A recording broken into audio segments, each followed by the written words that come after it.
का एक लड़का जिसका नाम इकीची सुजुकी था। एक म्यूजियम में उसे एक पारंपरिक जापानी गुड़िया दिखी। काले बाल, सफेद चेहरा और रेशमी किमोनो। इकीची ने वो गुड़िया खरीदी और अपनी छोटी बहन को गिफ्ट में उसके बर्थडे पर दे दी। महज 1 साल बाद ओकीकू को तेज बुखार आया और मलेरिया की वजह से उस बच्ची की मौत हो गई। लेकिन कुछ हफ्तों बाद सुजुकी परिवार ने कुछ ऐसा नोटिस किया जिससे कि उनके पैरों तले जमीन खिसक गई। गुड़िया के बाल जो पहले छोटे थे यानी कि उसकी चिन तक आते थे, अब अचानक से वो बाल उसके कंधों तक आने लगे थे। उन्होंने उस गुड़िया को इवामी जामा के मन्ने नजी मंदिर के पुजारियों को सौंप दिया और उन्होंने पुजारियों को पूरा सच भी बताया। शुरुआत में तो पुजारी भी डरे हुए थे। उन्होंने गुड़िया को एक लकड़ी के बक्से में रखा और उसकी निगरानी शुरू कर दी। और जो उन्होंने इसके बाद देखा, अब उनके भी होश उड़ चुके थे। मंदिर के एक पूर्व सेवक ने बताया कि एक बार किसी ने ओकीकू का मजाक उड़ाते हुए उसे भद्दी सी गुड़िया कह दिया था। उस रात उस व्यक्ति को अपने सपने में एक बच्ची दिखी जो उसका गला दबा रही थी और बेरहमी से उसको मारने की कोशिश कर रही थी।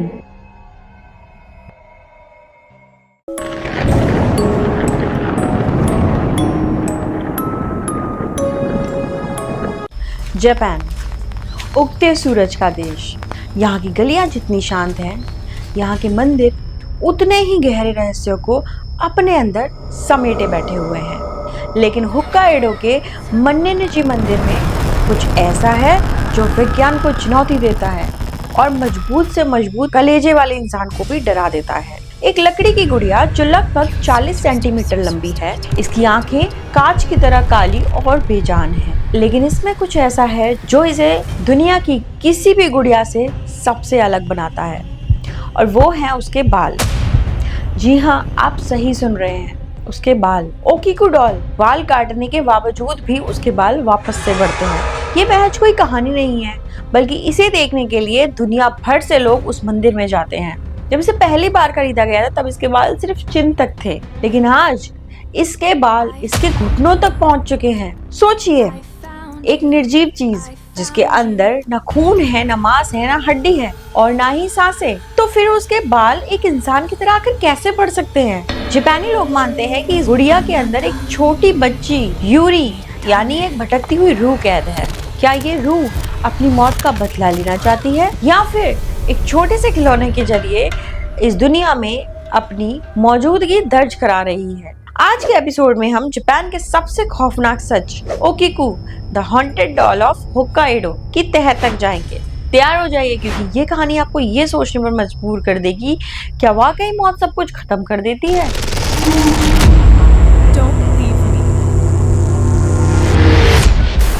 Welcome to the real. इस खौफनाक सिलसिले की शुरुआत हुई साल 1918 में। 17 साल का एक लड़का जिसका नाम इकीची सुजुकी था, अपनी छोटी बहन ओकीकू के लिए एक तोहफा ढूंढ रहा था। एक म्यूजियम में उसे एक पारंपरिक जापानी गुड़िया दिखी। काले बाल, सफेद चेहरा और रेशमी किमोनो यानी जापान में पहने जाने वाली पारंपरिक पोशाक। इकीची ने वो गुड़िया खरीदी और अपनी छोटी बहन को गिफ्ट में उसके बर्थडे पर दे दी। ओकीकू को वो गुड़िया इतनी पसंद आई कि उसने उसका नाम भी अपने ही नाम पर ओकीकू रख दिया। वो दोनों हमेशा साथ रहते। ओकीकू उसके साथ खेलती, सोती, सारी एक्टिविटीज वो बच्ची जो भी थी वो उस डॉल के साथ ही करती थी। लेकिन नियति को तो कुछ और ही मंजूर था। महज 1 साल बाद ओकीकू को तेज बुखार आया और मलेरिया की वजह से उस बच्ची की मौत हो गई। पूरा परिवार सदमे में था। जापान की परंपरा के अनुसार मृतक की पसंदीदा चीजों को उसके साथ दफनाने की अनुमति नहीं थी, तो उसका परिवार उस डॉल को अपने साथ उस घर में ले आया जहां वो रहते थे। उन्होंने उस गुड़िया को अपने घर के एक बहुत ही सुंदर जगह पर रख दिया, जिससे कि वो उसे जब भी देखें तो उन्हें अपनी बेटी की याद आती रहे। वो रोज उस गुड़िया को देखते और उससे बातें करते थे। लेकिन कुछ हफ्तों बाद सुजुकी परिवार ने कुछ ऐसा नोटिस किया जिससे कि उनके पैरों तले जमीन खिसक गई। गुड़िया के बाल जो पहले छोटे थे यानी कि उसकी चिन तक आते थे, अब अचानक से वो बाल उसके कंधों तक आने लगे थे परिवार को लगा कि शायद ये उनकी बेटी का ही इशारा है। अब उन्हें धीरे धीरे लगने लगा था कि उनकी बेटी की रूह उस गुड़िया के अंदर आने लगी है ताकि वो अपने परिवार के करीब रह सके। ये कोई श्राप नहीं बल्कि एक अटैचमेंट था जो मौत के बाद भी नहीं टूटा था। लेकिन हद तो तब हो गई जब धीरे धीरे ये चीजें बढ़ने लगी। जो बाल अभी शोल्डर तक आए थे वो बाल अब नी लेंथ तक आने लगे थे। इवन रात में कभी कभी उस बच्ची के रोने की आवाजें आती हैं और माँ माँ चिल्लाने की, यानी कि जापान में जिस तरह से भी अपनी मम्मा को बुलाया जाता है ऐसे चिल्लाने की छोटी बच्ची की रातों में आवाजें आने लगी। कभी कभी तो ऐसा होता कि उसकी पोजीशन भी एक तरफ से दूसरी तरफ चली जाया करती थी, तो वो घर वाले अब काफी डर भी गए थे।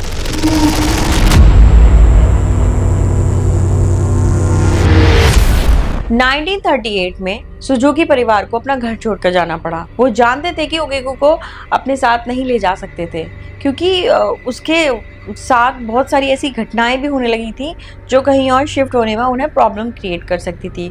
तो उन्होंने उस डॉल को एक मंदिर को दान कर दिया। उन्होंने उस गुड़िया को इवामी जामा के मन्ने नजी मंदिर के पुजारियों को सौंप दिया और उन्होंने पुजारियों को पूरा सच भी बताया। शुरुआत में तो पुजारी भी डरे हुए थे। उन्होंने गुड़िया को एक लकड़ी के बक्से में रखा और उसकी निगरानी शुरू कर दी। और जो उन्होंने इसके बाद देखा, अब उनके भी होश उड़ चुके थे।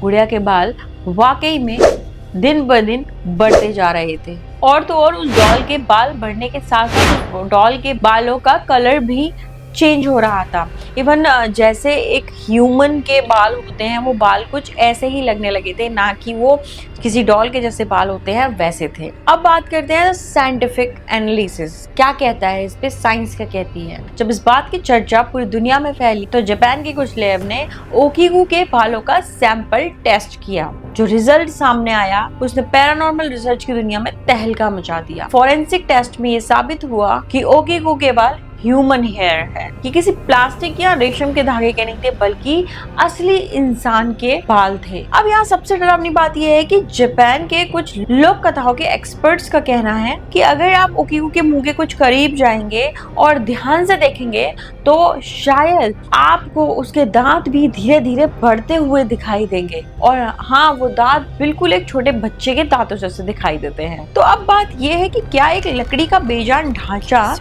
धीरे धीरे इंसानी शरीर में बदल रहा है।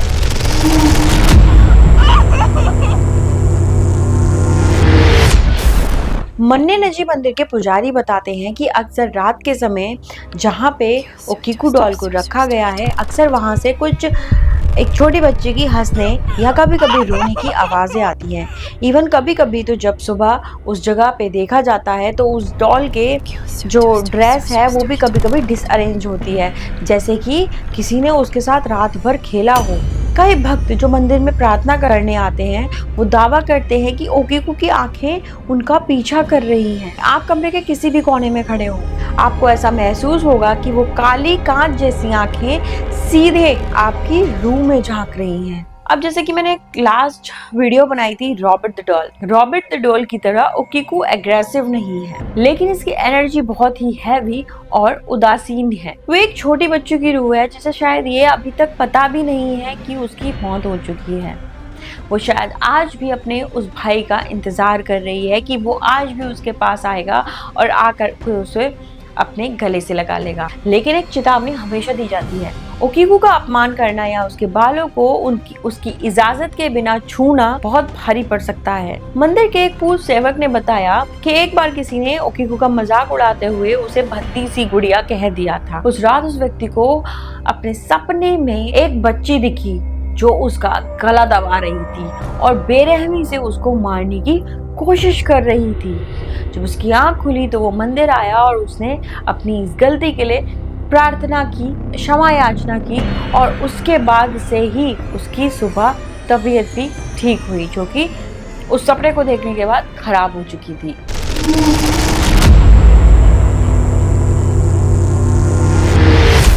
ओकीको डॉल आज भी उस मंदिर में मौजूद जापान के उन रहस्यों में से एक है जिसका जवाब ना तो धर्म के पास है और ना ही साइंस के पास है। क्या ये मुमकिन है कि गहरा प्यार और दुख किसी निर्जीव चीज में जान फूंक सकता है, या फिर ये कोई प्राचीन जापानी जादू है जिसे हम आज तक समझ नहीं पाए हैं।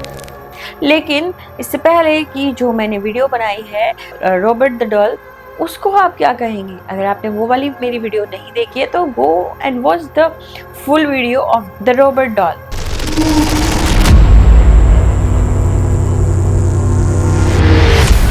कि अब सवाल ये उठता है कि आधुनिक विज्ञान के पास ओकीकू के बढ़ते बालों का कोई जवाब नहीं है। 1930 के दशक में जब पहली बार इस गुड़िया के बालों का टेस्ट हुआ तो नतीजे चौंकाने वाले थे, जो मैं आपको बता चुकी हूँ। लेकिन क्या आज की टेक्नोलॉजी कुछ और कहती है? कुछ रिसर्चर्स का मानना है कि लकड़ी और पुरानी पेंटिंग में इस्तेमाल होने वाले कुछ खास तरह के रेजिन्स या केमिकल्स होते हैं जो हवा की नमी के साथ रिएक्ट कर सकते हैं। लेकिन ये थ्योरी तब फेल हो जाती है जब हम देखते हैं कि बाल सिर्फ बढ़ नहीं रहे हैं बल्कि उनका टेक्सचर भी बिल्कुल एक जिंदा आदमी के बालों के जैसा है। जापान के एक पैरानॉर्मल एक्सपर्ट ने दावा किया था कि उन्होंने ओकीकू के एक बाल का डीएनए एनालिसिस करने की कोशिश की।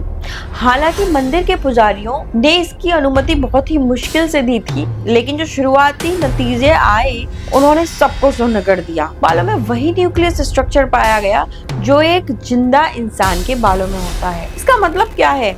क्या ओकीकू का ढांचा सिर्फ एक जरिया है और उसके अंदर का सिस्टम किसी और तरह जीवित है? जापान में एक मान्यता है जिसे सुकुमोगामी कहते हैं। माना जाता है कि अगर कोई चीज 100 साल पुरानी हो जाए या उसे बहुत ज्यादा ह्यूमन इमोशंस मिल जाएं, तो उस चीज के अंदर एक आत्मा या कॉन्शियसनेस पैदा हो जाती है। ओकीकू शायद इसका सबसे बड़ा उदाहरण है। वो सिर्फ अब एक गुड़िया नहीं बल्कि एक बायोलॉजिकल मिस्ट्री बन चुकी है।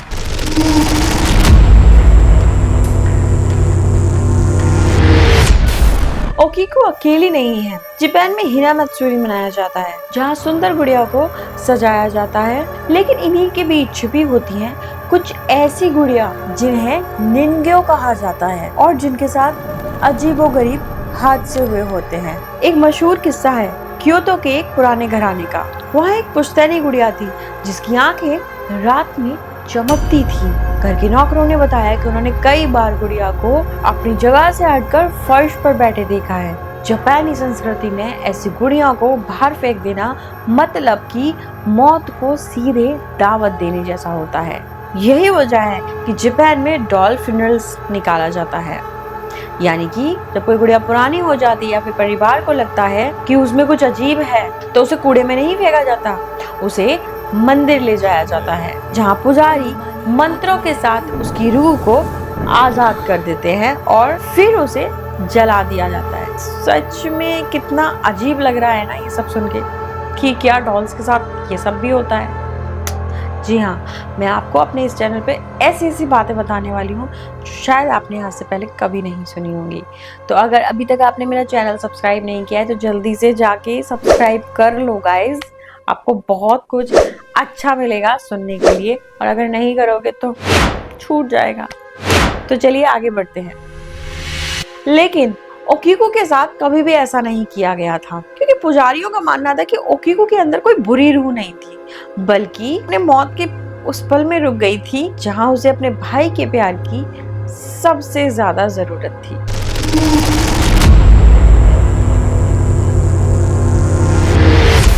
मन्नेजी मंदिर में हर साल एक गुप्त रिचुअल होता है। पुजारी ओकीकू को बक्से से बाहर निकालते हैं, यानी कि उसके बॉक्स से बाहर निकालते हैं और बड़े ही प्यार और सम्मान के साथ उसके बालों को काटा जाता है, यानी कि ट्रिम किया जाता है, क्योंकि वो बाल नॉन स्टॉप बढ़ रहे हैं। और ये कोई आम कटिंग भी नहीं है बल्कि ये एक धार्मिक प्रक्रिया है। गवाह बताते हैं कि जब कैंची बालों को छूती है तो एक अजीब सी वाइब्रेशन महसूस होती है। कमरे का तापमान अचानक गिर जाता है। कुछ लोगों ने तो यहाँ तक कहा है कि उन्होंने ओकीकू को हल्के से फुसफुसाते हुए भी सुना है। अब क्या वो शुक्रिया कर रही है या फिर वो नाराज है कि उसकी पहचान को बार बार काटा जा रहा है। और अब एक दिलचस्प बात यह भी है कि ओकीकू का चेहरा समय के साथ धीरे धीरे बदलता सा जा रहा है। अगर आप 1918 की ओकीकू की फोटो देखें और आज की फोटो देखें तो उसका चेहरा अब एक बच्चे जैसा नहीं है बल्कि एक टीनेजर गर्ल के जैसा है, मानो वो गुड़िया अंदर ही अंदर बड़ी हो रही हो।